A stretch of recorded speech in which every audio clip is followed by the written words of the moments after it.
Today, we'll be showing you how to clean your lint chute on this Whirlpool electric dryer.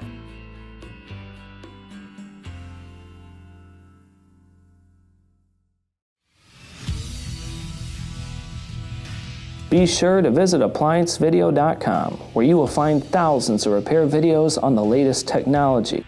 And for a limited time, you can save big on an annual membership and take advantage of all of our premium benefits. ApplianceVideo.com. Do it right the first time.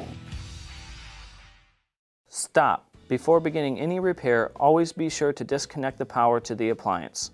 It is also recommended to test the outlet for the proper voltage. You will need the following tools to clean your lint chute. Starting at the back of the dryer, this is where you're going to find the start of your venting here.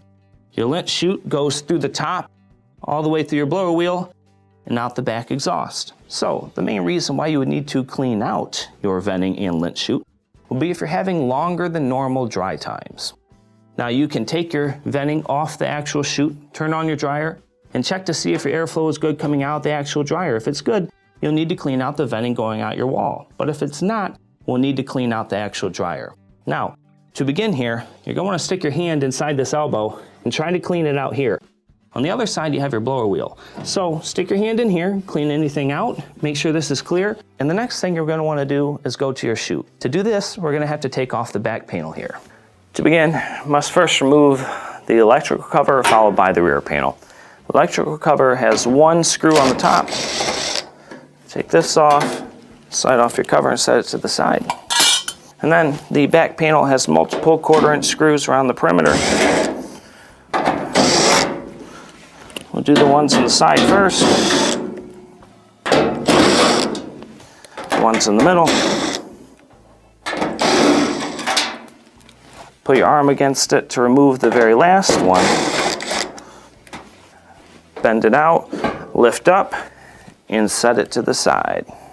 Now that we have the back panel removed, we have clear access to our lint chute here. Now this is where a majority of the clogs happen, is in the middle or the bottom of this lint chute, so it will have to be removed in order to clear it. To begin, let's take out your lint screen. Then we have 2 Phillips screws on the top that'll need to be removed.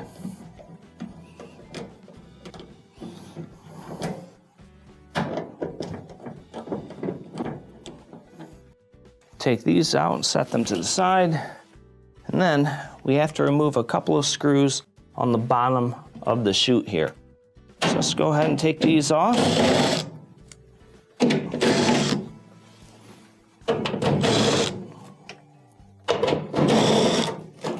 You'll see it'll drop down just a little bit.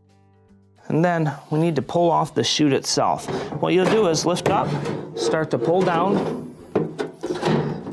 You have to pull it out of the dryer at the top here. So wiggle it around. And if you need to, lift up on the dryer, pull out on the chute.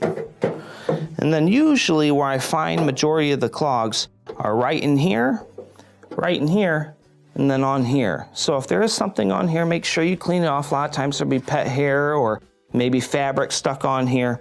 Clean all around this portion. On the bottom, clean this out.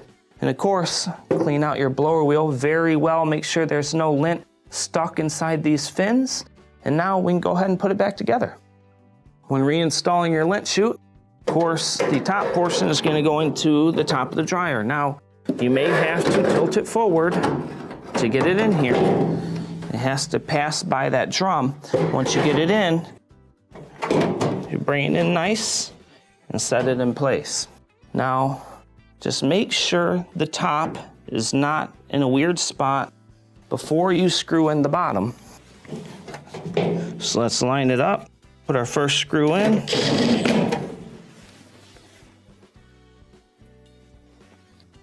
Do the other ones here.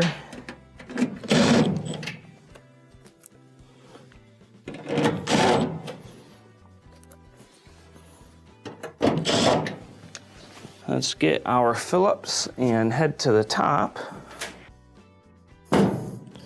You may have to move it around a little bit in order to line it up. But start it with your hand so you don't drop the screw. hold on to it while you're tightening it.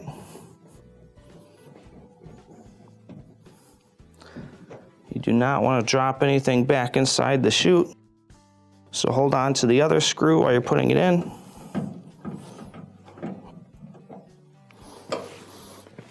We'll slide back in our lint screen. Now we can reinstall the back panel. When reinstalling your back panel, what you'll want to do is bring in at an angle, because there's actually a small kind of lip on the back that it can sit on. It'll drop in nice and should line the screws up. So let's get it lined up here and install the first one. And I don't like to put that one too tight so that we can move the other ones around if needed.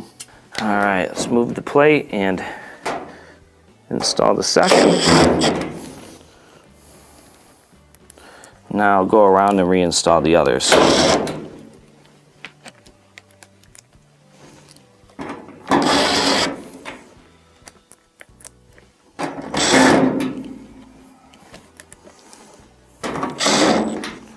Tighten this one up. Reinstall the last one. Go ahead and slap back on our electrical cover and reinstall that screw. And that's how you clean out your lint chute. Thank you for watching another quality video from ApplianceVideo.com. If you found this video helpful, make sure you click the like and subscribe to our channel.